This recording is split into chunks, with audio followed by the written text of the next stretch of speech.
এই দেখো মাছ, অনেক রকম মাছ আনে তো, সেই মাছের একটুগুলোতে পেটের মাছ একটু কাঁটা কুটো আছে, সেইগুলো দিয়ে এই কচুগুলো রান্না করব। বন্ধুরা তোমরা দেখতে থাকো। কড়া গরম হয়ে গেছে, তেল দিচ্ছে।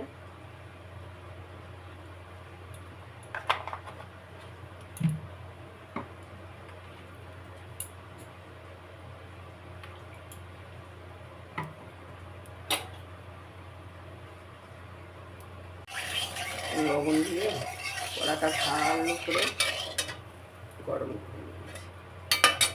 এইবার এর মধ্যে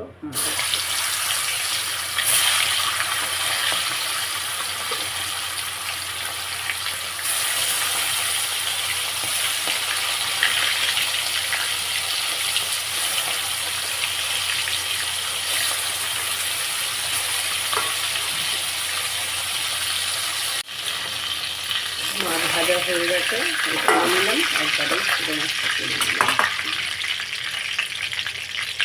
এবারে আমি দুটো লঙ্কা দিলাম, একটু গোটা জিরে দিলাম কটা,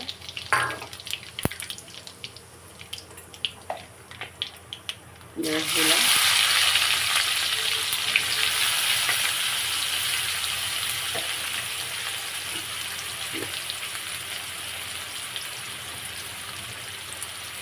লবণ দিলাম, আর এই হলুদ দিলাম।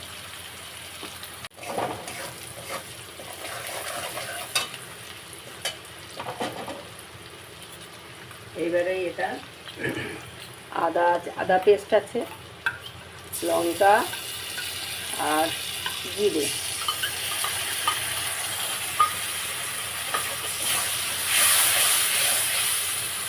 এই কচুগুলো দিয়ে দিলাম।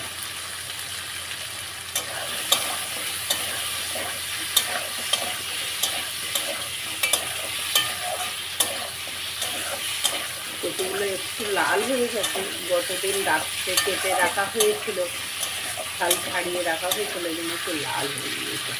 ঠিক আছে, এইভাবে কচুটা করতে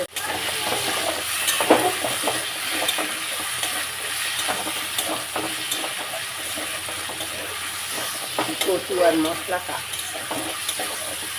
ভালো করে কষা হয়ে গেছে, এবারে জল দিয়ে দেবো।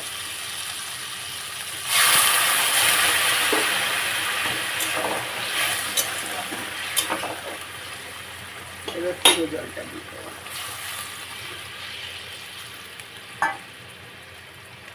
ফুটতে থাকো।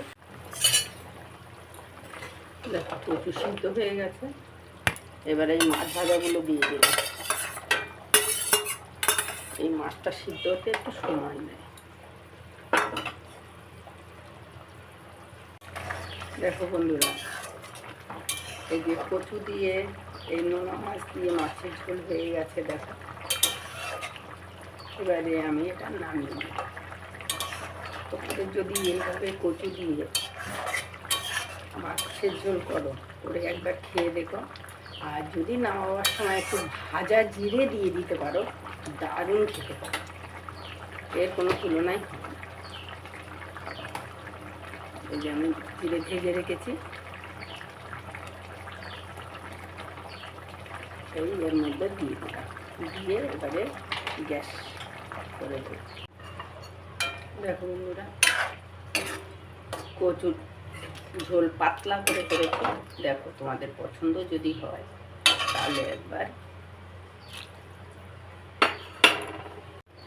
কচুর ঝোল, মাছ দিয়ে কচুর ঝোল তোমাদের যদি একবার পছন্দ হয় তাহলে একবার লাইক কমেন্ট শেয়ার করে দিও। পুরো ভিডিওটা দেখার জন্য বন্ধুদের ধন্যবাদ।